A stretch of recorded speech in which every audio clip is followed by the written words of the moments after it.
Hello बच्चों, स्वागत है आपका YouTube channel knowledge content classes में, जिसमें हम लोग आज क्लास 11 का chapter 1 some basic concept of chemistry का एक नया फ्रेश टॉपिक लेके आए जो लॉग केमिकल कॉम्बिनेशन के बारे में।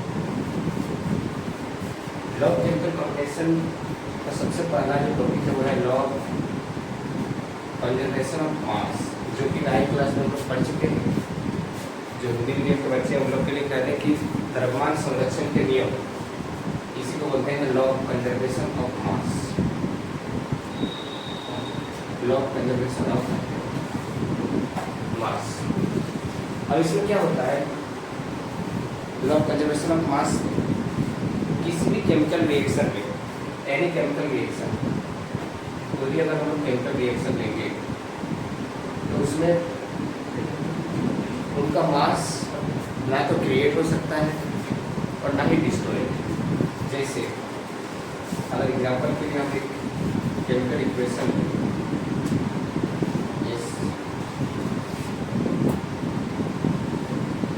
अगर हम लोग H2 में O2 के साथ H2O बनाते हैं और इस केमिकल इक्वेशन को हम लोग बैलेंस करते हैं तो हम पाएंगे कि एक बैलेंस केमिकल इक्वेशन, इसमें हाइड्रोजन इधर टोटल कितना है वो लोग कहते हैं कि 2 इंटू एक हाइड्रोजन जो है वो 1 यूनिट का होगा, 1 ग्राम का होगा, मोल के हिसाब से आएगा 2 ग्राम, यानी टोटल इधर कितना हो जाएगा 2 ग्राम, और इसका ये 2 मोल है, 2 इंटू टोटल 4 ग्राम हो जाएगा, क्योंकि ये H2 से मेरे को 2 ग्राम हाइड्रोजन मिलेगा और फिर उसका जस्ट डबल करेंगे तो मेरे को 4 ग्राम H2 मिलेगा, प्लस ऑक्सीजन अगर देखें तो एक ऑक्सीजन का जो अमाउंट होता है वो 16 ग्राम होता है। अगर हम एक मोल की बात करें उसमें अगर 2 ऑक्सीजन का लेंगे तो 32 ग्राम। और हम इधर मेरे को अगर पूरा रिएक्टेंट तरफ दोनों का वेट देखा जाए तो टोटल वेट मिलेगा, टोटल जो मास है वो है 36 ग्राम। अगर हम लोग राइट साइड में देखें तो 2 hydrogen 2 into 1 gram plus oxygen 60 ग्राम और इसका जस्ट डबल यानी 2 इंटू 2 प्लस 16 2 इंटू 18 यानी 36 ग्राम। इस तरह से अगर दोनों साइड देखें तो उनका जो एटॉमिक मास का जो वेट, मतलब एटॉमिक जो एटम्स के जो वेट है उनके मास को ऐड करने से हमें समान मास मिलते हैं, इसलिए बोलते हैं law of conservation of mass. Weight द्रव्यमान ना तो उत्पन्न किया जा सकता है ना ही उसको खत्म किया जा सकता है। इस बात पर सोचो कि किसी भी केमिकल रिएक्शन में, छोटा सा केमिकल रिएक्शन कोई दूसरा, इसमें मिलेगा कि रिएक्टेंट और प्रोडक्ट लोग जाते हैं किसी भी केमिकल रिएक्शन को इक्वेशन में बदलते टाइम इधर रिएक्टेंट होते हैं, राइट साइड में प्रोडक्ट बनते हैं। और रिएक्टेंट का जो अपना ये होगा हाइड्रोजन का, जिससे एटॉमिक नंबर होता है 1, तो उसका एटॉमिक मास कितना होगा 1 ग्राम ही होता है हाइड्रोजन के लिए। ऑक्सीजन का एटॉमिक नंबर होता है 8 और एटॉमिक मास होता है 16। एक्चुअली अगर हम लोग एक हाइड्रोजन की बात करें तो U लेंगे और एक ऑक्सीजन का बात करेंगे तो यूनिफाइड मास लेते हैं, और आगे हम लोग देखेंगे कैसे मोल में ये ग्राम में बदल जाता है। तो अगर हम लोग यहाँ एक मोल मान के चले तो हम यहाँ पर ग्राम में वैल्यूज निकालेंगे तो एक हाइड्रोजन का 1 ग्राम, 2 हाइड्रोजन का 2 ग्राम, उनका डबल करेंगे तो 4 ग्राम हाइड्रोजन इधर आ गया। वैसे ही एक ऑक्सीजन का 16 ग्राम अगर लेंगे तो 2 ऑक्सीजन का 32 ग्राम, दोनों को ऐड करेंगे 36 ग्राम इधर आ जाएगा, इधर भी 36 ग्राम टोटल आ रहा है। मतलब कोई भी एक केमिकल रिएक्शन जो कि बैलेंस होना चाहिए, एक बैलेंस केमिकल रिएक्शन होना चाहिए, इसमें अनबैलेंस यानी असंतुलित नहीं होना चाहिए। बैलेंस केमिकल रिएक्शन होगा तो उसमें आराम से law of conservation of mass flow करेगा, जिसमें ये बताता है कि किसी भी रिएक्शन में मास को ना तो हम लोग कहीं से बना सकते हैं ना इनको डिस्ट्रॉय कर सकते हैं। क्यों ऐसा क्यों होता है? क्योंकि हम लोग कोई नया एलिमेंट भी नहीं बना सकते, सर इधर H2 है, इधर Cl2 है, चलिए इधर H2O बन गया। हम लोग इस क्लोरीन को डिस्ट्रॉय भी नहीं कर सकते। अगर इधर क्लोरीन है तो राइट साइड में क्लोरीन आएगा, और ये नहीं होगा कि इधर H2 प्लस इधर O2 है, पता चला राइट साइड में HCl बन गया, कोई नया एलिमेंट आ गया जो कि लेफ्ट में था ही नहीं। ऐसा हो नहीं सकता। क्यों नहीं हो सकता? क्योंकि हम लोग बीकर में, अगर हम लोग बीकर लेंगे, 2 बीकर लेंगे, इसमें एक में हाइड्रोजन गैस लेंगे, एक में ऑक्सीजन गैस लेंगे, दोनों को मिलाएंगे तो उससे मिलेगा तो पानी बना, वाटर बना। तो वही दोनों आएगा जिसको मिलाएंगे, रिएक्शन होगा। तो नया चीज़ कैसे आ सकता है, या ना ही कोई चीज़ खत्म कैसे हो सकता है? हाँ, भले वो गैस बन के उड़ जाएगा, अलग बात है। जैसे अगर हम लोग मेटल मैग्नीशियम को अगर HCl के साथ डिजॉल्व करेंगे तो मैग्नीशियम जो है ना Cl के साथ MgCl को बनाएगा, एक सॉल्ट बनाएगा, और ये हाइड्रोजन जो है ना वो हाइड्रोजन गैस के बन के उड़ जाता है।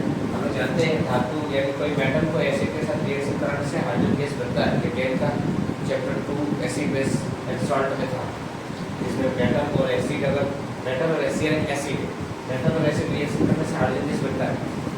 इस परिस्थिति में गैस बन के उड़ जाए, इसका मतलब ये नहीं है कि ये है यहाँ का हाइड्रोजन है तभी हाइड्रोजन गैस बना, यहाँ पर क्लोरीन है तभी क्लोरीन के साथ ये सॉल्ट बनाए। कोई भी नया एलिमेंट नहीं बनेगा, नया एलिमेंट भी नहीं बनेगा, और जितना एलिमेंट इधर की जरूरत होगा उतना इधर भी आएगा। जैसे मान लो यहाँ पर Cl2 है, तो ये बैलेंस नहीं है, इसमें यहाँ पर पूरा को बैलेंस करना है, अब बैलेंस है क्योंकि हाइड्रोजन इधर क्यों है, इधर भी दो। तो ये टूट आता कहाँ से? यहाँ पे एक हाइड्रोजन था, यहाँ 2 हाइड्रोजन आया कहाँ से? अगर यही दोनों मिल करके बन रहा है तो फिर यहाँ एक हाइड्रोजन है तो यहाँ 2 हाइड्रोजन कैसे आए? एक्चुअली तुम लोग के सोच के हिसाब से सोचते हो कि एटम कोई बहुत बड़ा कार या कोई बहुत बड़ा चीज़ जिसको कोई चीज़ मिलने से कुछ टकरा को मिल गया। नहीं, एटम के लेवल पर सोचो तो ये ना हम लोग मैग्नीशियम को देख सकते हैं, ना HCl को देख सकते हैं, सिर्फ एक मॉलिक्यूल को देख सकते हैं, एक एटम को देख सकते हैं, एक मैग्नीशियम का एटम को देख सकते हैं। एटम को देखा ही नहीं सकता। इतने सारे जो एटम है, एटम क्या होता है? किसी भी ऑब्जेक्ट का सबसे छोटा से छोटा है, किसी भी ऑब्जेक्ट का आसपास में जो भी चीज़ें रखे हो, यही सब चीज़ों से मिलकर बना, ये सारे एटम से मिलकर। तो उन एटम्स को नहीं देख सकते, एटम्स रिपीट होकर मॉलिक्यूल बनाया और बहुत सारे बड़े चीज़ हुए तब उनको देख सकते। यानी कहने का मतलब अगर यहाँ पर हम लोग H2O के गैस लिए, यहाँ पर ऑक्सीजन का गैस लिए, तो बहुत सारे इसमें H2O के मॉलिक्यूल है, बहुत सारे, कितने करोड़ों, इसमें करोड़ों O2 के मॉलिक्यूल। ये दोनों आपस में जब मिक्स हुआ ना तो अलग अलग रेशियो में मिक्स हुआ कि अरे H2O बनाने के लिए हाइड्रोजन 2 चाहिए, तुम लोग 2 हाइड्रोजन ले जाओ, या ऑक्सीजन बोलेगा हाँ हम लोग क्या रखा। फिर ऐसा एक नहीं बना, ये भी करोड़ों, मतलब यहाँ हाइड्रोजन की भी कोई कमी नहीं, ऑक्सीजन की भी कोई कमी नहीं, बस ऑक्सीजन एक और हाइड्रोजन 2 आके कंबाइन होकर H2O बनाता गया, ऑक्सीजन एक हाइड्रोजन 2 आके कंबाइन होता गया। तो इस दौरान चूंकि 2 कंबाइन होता गया, इसका मतलब ये हुआ कि H2 जो है ना, जब हम लोग यहाँ देखेंगे, जैसे मान लो यहाँ H2 गैस बन के उड़ता गया, तो यहाँ तो एक HCl है, तो यहाँ तो एक HCl की कोई कमी नहीं है। जैसे यहाँ बीकर में हम देखेंगे यहाँ HCl मॉलिक्यूल की तो कोई कमी नहीं है, और यहाँ Mg की भी कोई कमी नहीं है। तो Mg को Cl के साथ बना लिया, HCl यहाँ तो एक HCl से एक हाइड्रोजन मिला, तो और भी एक HCl से और एक हाइड्रोजन मिला, फिर दोनों हाइड्रोजन आपस में मिला, फिर H2। एक HCl तो है नहीं, करोड़ों HCl, करोड़ों HCl, करोड़ों Mg, इससे करोड़ों MgCl2 और करोड़ों H2O बने। इसमें एक आध की बात नहीं, इसीलिए अलग अलग कॉम्बिनेशन से बनता है। इसीलिए हम 1 लगाते हैं कि देखिए H2O अगर बना है ना तो एक HCl से नहीं बना है, यहाँ से 2 HCl क्या होगा, यहाँ से कितना HCl क्या होगा, 2, तब जाके ये टूटा, ये HCl से बीच में टूटा, तो ये Cl Mg के साथ जुड़ के क्यों बनता है, कैसे बनता है, सब चार्ज का खेल है। ये तो मैथ में पढ़ चुका होगा कि Cl के ऊपर एक माइनस होता है, Mg के ऊपर 2 प्लस होता है, जैसे सोडियम के ऊपर 1 प्लस होता है, फिर प्लस और माइनस आपस में अट्रैक्ट होते हैं, फिर MgCl बनता है। चूँकि Mg के पास 2 अणु है तो इसका 2 प्लस को सेटिस्फाइड करने के लिए 2 को माइनस आना पड़ेगा, इसलिए 2 क्लोरीन को आना पड़ेगा, 2 प्लस ना, तो 2 प्लस को न्यूट्रल करने के लिए 1 क्लोरीन से तो 1 माइनस न्यूट्रल हुआ, तो एक और क्लोरीन आया, इसलिए क्लोरीन 2 आया। यही सोडियम के साथ जुड़ता है तो NaCl होता है, NaCl2 नहीं होता, NaCl होता है। इनका एक ही चार्ज है, उनका एक माइनस है, प्लस माइनस जीरो हो गया। तो इसी कारण हम लोग एट द एंड यही समझे कि कोई भी एटम को ना तो हम क्रिएट कर सकते हैं, ना कोई एटम को पूरी तरह किसी रिएक्शन से हटा सकते हैं, जिसके कारण उनके मास एक केमिकल बैलेंस इक्वेशन में इक्वल होते हैं, वे कंजर्व रहते हैं। कंजर्व मतलब क्वांटाइज फिक्स रह जाते हैं, चाहे before the reaction and after the reaction, मतलब रिएक्टेंट में और प्रोडक्ट में। इसी को बोलते हैं लॉ ऑफ कंजर्वेशन ऑफ मास। तो इसके बाद जो नेक्स्ट देखिए, नेक्स्ट केमिकल कॉम्बिनेशन जो है वो है law of definite proportion. Law of definite proportion, इसका हिंदी मीडियम में तो 9th क्लास में पढ़ चुके हो। लॉ ऑफ डेफिनाइट प्रोपोर्शन को हम लोग बोलते हैं हिंदी में स्थिर अनुपात के नियम। स्थिर अनुपात के नियम।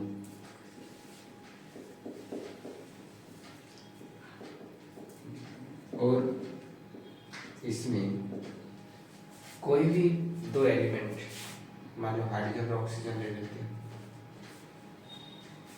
इन लोग दोनों मिलकर के बनाते हैं H2O। इनके मासेस का एक डेफिनेट प्रोपोर्शन है। कैसे?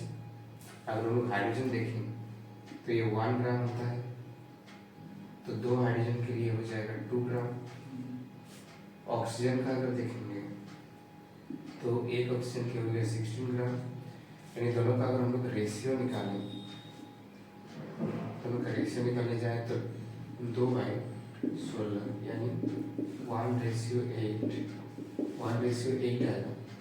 और ये हमेशा ही, चाहे तुम कहीं से वाटर बनाओ, किसी रिएक्शन में वाटर आए, या कहीं तुम दिल्ली का पानी ले लो या तुम्हारे नाली का पानी ले लो, कहीं भी H2O मॉलिक्यूल का जो रेशियो होगा वो हमेशा ही H2O मॉलिक्यूल का रेशियो का जो हाइड्रोजन और ऑक्सीजन का रेशियो होगा वो 1:8 ही होगा, 1:8 ही होगा।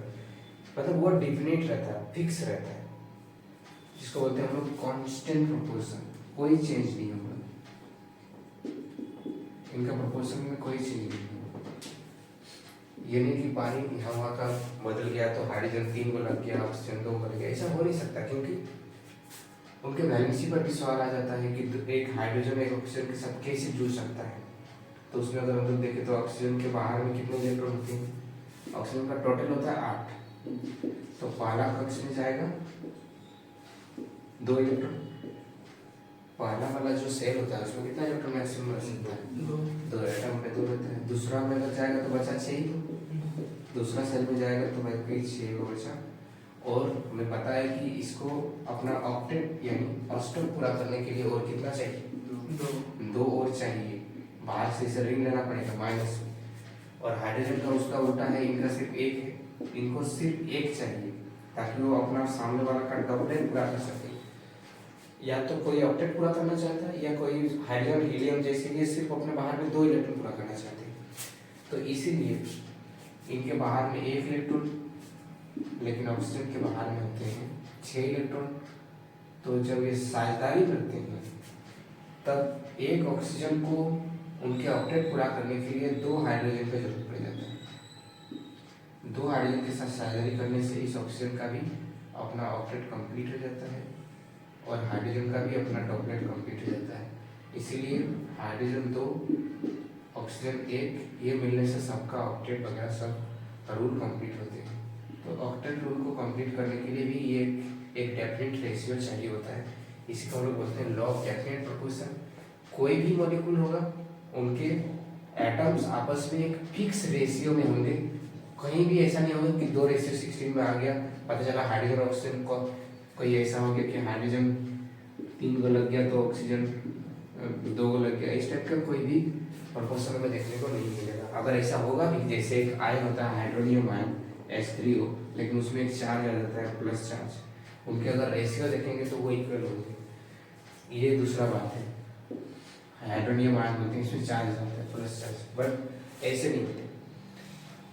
और अगर अलग अलग प्रोपोर्शन में कोई मीट करेंगे, जैसे कार्बन ऑक्सीजन के साथ CO2 बनाते हैं, कार्बन ऑक्सीजन के साथ CO3 बनाते हैं तो माइनस लेके आते हैं, यहाँ पर माइनस से लेके आते हैं। तो इसको हम लोग बोलेंगे कि सेम एटॉमिक मास के रेशियो लेते हुए अलग अलग कांस्टेंट से अगर मिलते हैं तो ये नेक्स्ट टॉपिक आएगा क्या है, लॉ ऑफ मल्टीपल प्रोपोर्शन। तो इसको हम लोग बोलते हैं मल्टीपल प्रोपोर्शन। कुछ कुछ एलिमेंट ऐसे होते हैं जो एक दूसरे के साथ अलग अलग रेशियो में जुड़ते हैं और उनमें भी मास का प्रोपोर्शन सेम होता है, ये देखेंगे और नेक्स्ट टॉपिक रहेगा। लेकिन अभी फिलहाल जो लॉग डेफिनेट प्रोपोर्शन है वो स्थिर अनुपात का नियम, जिसमें कोई भी एटम किसी दूसरे एटम के साथ एक फिक्स कांस्टेंट मास के प्रोपोर्शन में रहते हैं, चाहे वो कहीं का भी पानी लो, कहीं का भी वो मॉलिक्यूल हो। इसके बाद लॉ ऑफ मल्टीपल प्रोपोर्शन, अलग अलग प्रोपोर्शन में कैसे होते हैं। लॉ ऑफ मल्टीपल प्रोपोर्शन,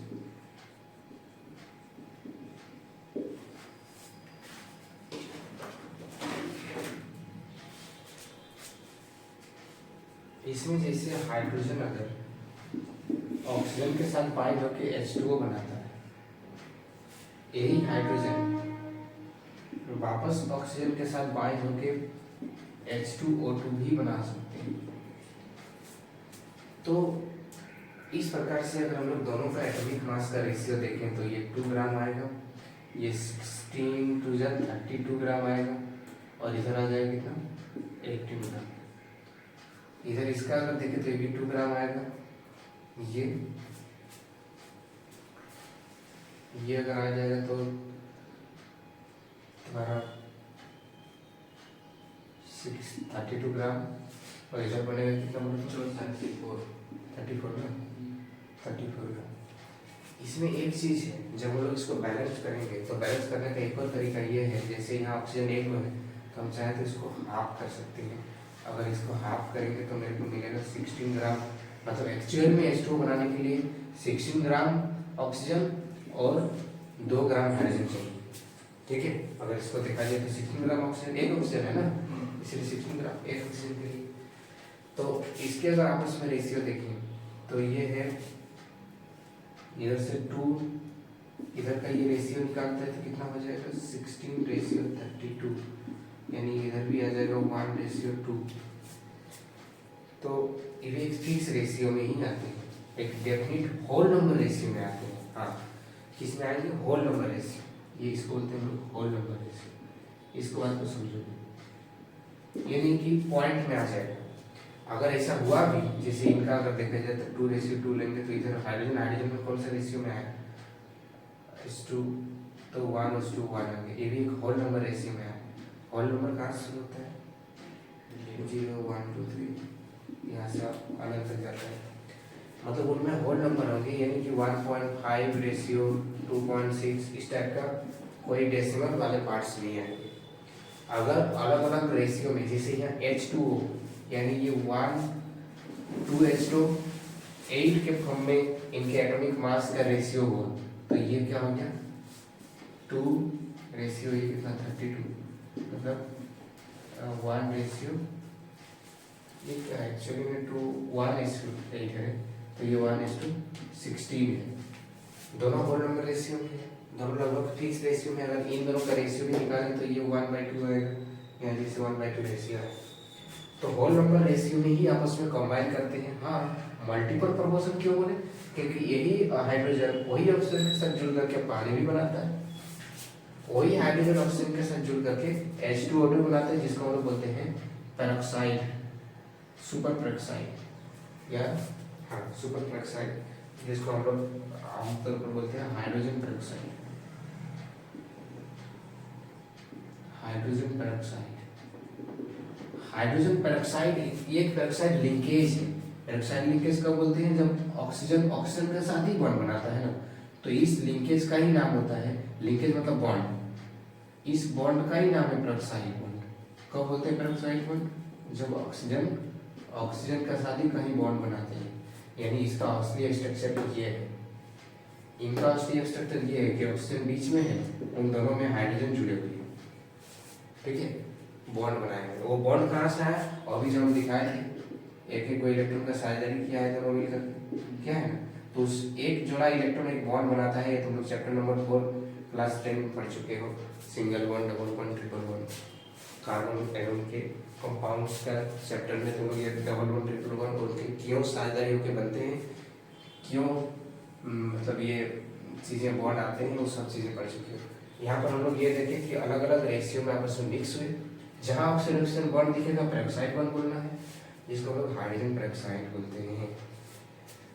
तो यहाँ हम लोग क्या देखें कि एक दो एटम्स सेम एटम्स अलग अलग रेशियो में कंबाइन हो सकते हैं, अलग अलग प्रोपोर्शन में कंबाइन हो सकते हैं। इसी को बोलते हैं हम लोग law of multiple proportion. But combine हो सकते हैं, but always in whole number ratio में, होल नंबर रेशियो में कंबाइन होंगे, कभी भी डेसिमल के रेशियो में कंबाइन नहीं होंगे। ये था लॉ ऑफ मल्टीपल प्रोपोर्शन। इसी के साथ लॉ केमिकल कॉम्बिनेशन का जो पार्ट है वो खत्म होता है।